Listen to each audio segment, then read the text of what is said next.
आप लोगों को यहाँ पर स्मार्ट बोर्ड के माध्यम से पीएसबीआई के पाठ्यक्रम के अनुसार पारस प्रकाशन पुस्तक का पृष्ठ संख्या 17 दिख रहा है, जहां पर 3 लिखा हुआ है और साथ में natural vegetation and wild life लिखा हुआ है।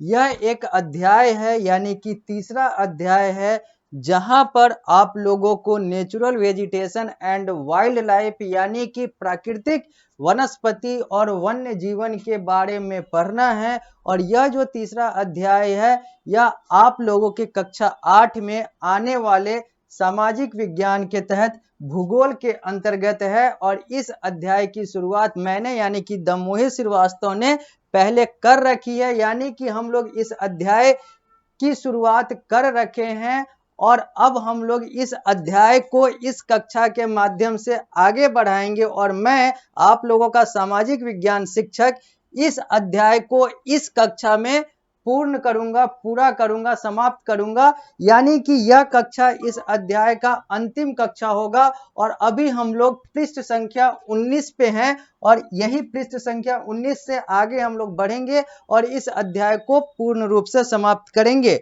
तो अब हम लोग आगे बढ़ते हैं इस अध्याय में और बात करते हैं आगे की, इस अध्याय के आगे की, जहां पर हम लोगों को पढ़ना है जो मैंने आप लोगों को पढ़ाया है, प्राकृतिक वनस्पति और वन्य जीवन के बारे में, यानी कि एक इकोसिस्टम के बारे में मैंने आप लोगों को बताया है, जहां पर इंसान, जानवर, वन्य जीवन और प्लांट यानी कि पेड़ पौधे जो हैं वो वास करते हैं, यानी कि इन लोगों का एग्जिस्टेंस होता है। वास यानी कि अंग्रेजी वाला WASH नहीं, वास का मतलब होता है वाह और स, हिंदी वाला वास यानी कि रहते हैं।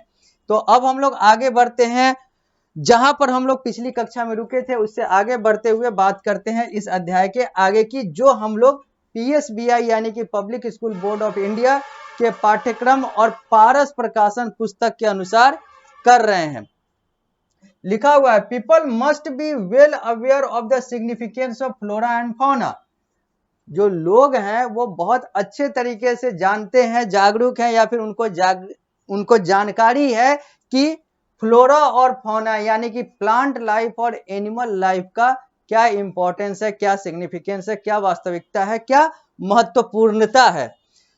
चिपको movement is people's programme for conservation of forest. Chipko movement, हम लोगों ने एक अलग अध्याय में इस चिपको मूवमेंट की बात की थी, जहां पर लोग पेड़ से चिपककर पेड़ को बचाना यानी कि वन को बचाना यानी कि जंगल को बचाने की बात करते हैं, यानी कि इस आंदोलन में यही होता है। ये हम लोगों ने पूरे डिटेल में बात की है। यहाँ पर हम लोग सीधा ये देखेंगे कि जो चिपको मूवमेंट था यानी कि जो चिपको आंदोलन था, वहां पर भी वन संरक्षण की बात की गई थी, वो भी डायरेक्ट लिंक्ड था, सीधा सीधा जुड़ा हुआ था वन संरक्षण वाले कंसेप्ट धारणा से, यानी कि जंगल को बचाने की धारणा से।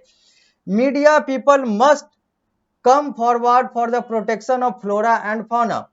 जो मीडिया है, जो लोग हैं, यानी कि जो पत्रकारिता जगत है, जो लोग हैं, इन सारे लोगों को भी आगे आना चाहिए फ्लोरा और फौना को यानी कि प्लांट लाइफ और एनिमल लाइफ को बचाने में, यानी कि इन सब को बचाने के लिए, संरक्षित करने के लिए पत्रकारिता, लोग और भी जो अलग अलग चीजें हैं, इन सारे लोगों को एकजुट होना चाहिए ताकि इन सारे चीजों का संरक्षण किया जाए। हालांकि हम लोगों ने पिछली कक्षा में यह भी देखा था कि चीजें तो बहुत बड़ी बड़ी होती है, सरकार के द्वारा कानून भी बना लिया जाता है, लोग भी बहुत ज्यादा कॉन्शियस होते हैं, बहुत ज्यादा जागरूक होते हैं कि इन सारी चीजों को बचा कर रखना है, लेकिन दूसरे तरफ आर्थिक लाभ के लिए ये लोग हंटिंग भी करते हैं, जिसको पोचिंग कहा जाता है, यानी कि हंटिंग, जो शिकार करना, जो भारत में अगर कानूनी रूप से देखा जाए तो अवैध है, उसको भी यहाँ पर किया जाता है, उन्हीं लोगों के द्वारा किया जाता है जो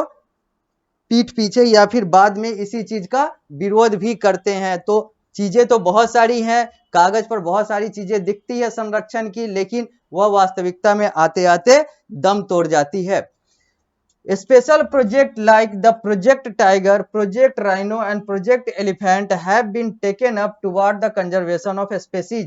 कुछ अलग अलग प्रोजेक्ट, कुछ अलग अलग जो है, अलग अलग प्रोजेक्ट सरकार के द्वारा चलाए जा रहे हैं, अलग अलग लक्ष्य जो हैं वो सरकार के द्वारा चलाए जा रहे हैं, निर्धारित किए गए हुए हैं कि कैसे कैसे अलग अलग स्पीसीज को, अलग अलग जो प्रजातियां हैं, अलग अलग जो जानवर हैं, अलग अलग जो चीजें हैं, उन सारे चीजों को संरक्षित किया जाए। क्योंकि हम लोगों ने देखा था पिछली कक्षा में कि जो टाइगर है यानी कि जो बाघ है वो अब विलुप्त होने वाले यानी कि इंडेंजर्ड कैटेगरी में आ चुका है, एक ऐसा स्पीसीज बन चुका है जो इंडेंजर्ड हो चुका की कैटेगरी में आ चुका है। तो राइनो और एलिफेंट भी अब इंडेंजर्ड वाले यानी कि विलुप्त होने वाले कैटेगरी में आ चुके हैं, श्रेणी में आ चुके हैं। हालांकि विलुप्त हुए नहीं है लेकिन विलुप्त वाले श्रेणी में यानी कि कुछ ही बचे हुए हैं। अगर ये वर्ल्ड वाइड की बात करें तो, पूरे संसार की बात करें तो, वैश्विक स्तर की बात करें तो इसलिए इन सबको प्रोटेक्ट करने के लिए इन सब के प्रति प्रोजेक्ट चलाया जा रहा है ताकि इन सब लोगों को प्रोटेक्शन मिले, इन सब लोगों का संरक्षण हो और ये लोग जो हैं और अपना जनसंख्या बढ़ाएं, ये लोग अपनी संख्या बढ़ाएं। आगे, conservation of forest and wild life is the fundamental duty of every citizen. हर नागरिक का यह मौलिक अधिकार है, मौलिक कर्तव्य है और ये सारी चीजें जो है उनके मूल रूप में, या फिर कहें तो हर व्यक्ति का यह मौलिक कर्तव्य है, हर व्यक्ति का यह फंडामेंटल ड्यूटी है कि वो फॉरेस्ट और वाइल्ड लाइफ यानी कि जंगल, वन्य जीवन, इन सारे चीजों को बचाए, इन सारे चीजों को संरक्षित करे, इन सारे चीजों का रक्षा करे। It is mentioned in the constitution of India also, और ये सारी चीजें जो है भारतीय संविधान में भी लिखा हुआ मिलता है। ये सारा कुछ वहां पर भी मेंशन है कि हमें अपने फॉरेस्ट को यानी कि अपने जो नेचुरल वेजिटेशन है उसको और वाइल्ड लाइफ को बचाने की जरूरत है, बचाना चाहिए, इसके प्रति हमें अपने आप को समर्पित रखना चाहिए। It is fundamental duty of every citizen to conserve the natural heritage of India. वही बात है, आगे वही चीज कहा जा रहा है कि यह हर व्यक्ति, हर भारतीय व्यक्ति का फंडामेंटल ड्यूटी है यानी कि मौलिक कर्तव्य है कि हम लोग यानी कि हर भारतीय जो है भारत के नेचुरल हेरिटेज को संरक्षित करे, संरक्षित करके बचाए ताकि हमारा जो हेरिटेज है, जो नेचुरल हेरिटेज ऑफ इंडिया है, वो बचा रहे। At the school level student should be encourage to form eco club, organise debate, hold poster making competition and field trip to national park ETC. अगर हम विद्यालय स्तर पर बात करें तो यहाँ पर बहुत सारी चीजें होती है, जैसे यहाँ पर वन संरक्षण और वन्य जीवन को बचाने के लिए, प्राकृतिक वनस्पति को बचाने के लिए पोस्टर मेकिंग कंपटीशन होता है। तो यहाँ पर वाद विवाद होता है यानी कि डिबेट्स होते हैं। तो यहाँ पर अलग अलग तरीके से लोगों को यानी कि बच्चों को बताया जाता है कि कैसे इन सारे चीजों के प्रति जागरूकता फैलाई जाए और कैसे इन सारे चीजों के प्रति अपने आप को समर्पित किया जाए बचाने के लिए। और इसके लिए इन लोगों को राष्ट्रीय उद्यान यानी कि अंग्रेजी में कहें तो नेशनल पार्क वगैरह भी घुमाया जाता है। वन्य जीवन को यानी कि जानवरों को और अलग अलग चीजों को, वनस्पति को दिखाया जाता है नेशनल पार्क में ले जाकर बच्चों को स्कूल लेवल पर।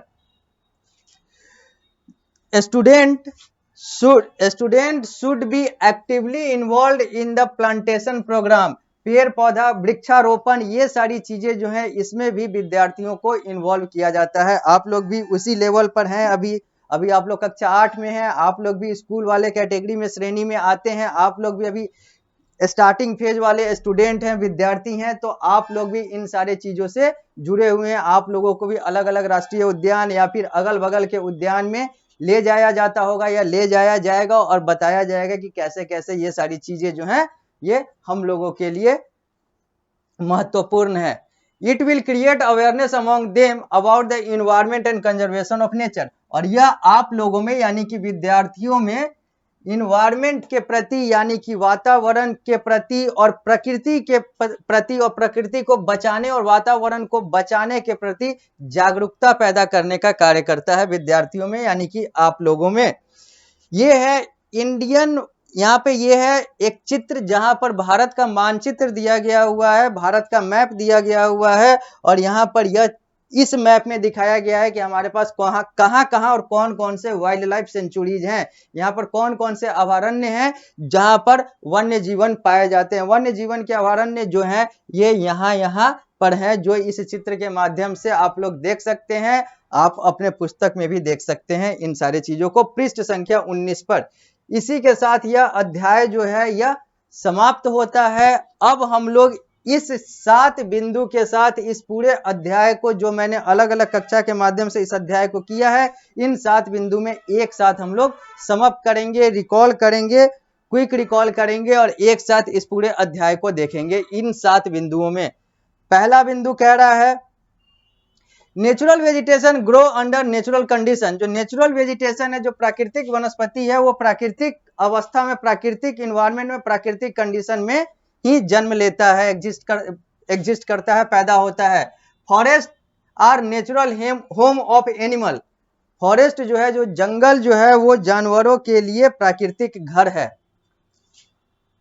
Natural vegetation need heat, rain and soil for its growth. जो नेचुरल वेजिटेशन है यानी कि जो प्राकृतिक वनस्पति है, वो अपने सर्वाइवल के लिए, अपने ग्रोथ के लिए, अपने एग्जिस्टेंस के लिए हीट, रेन और सॉइल की आवश्यकता उन लोगों को पड़ती है। उन लोगों को सॉइल, हीट, रेन, इन सारे चीजों की आवश्यकता पड़ती है अपने एग्जिस्टेंस के लिए, अपने ग्रोथ के लिए।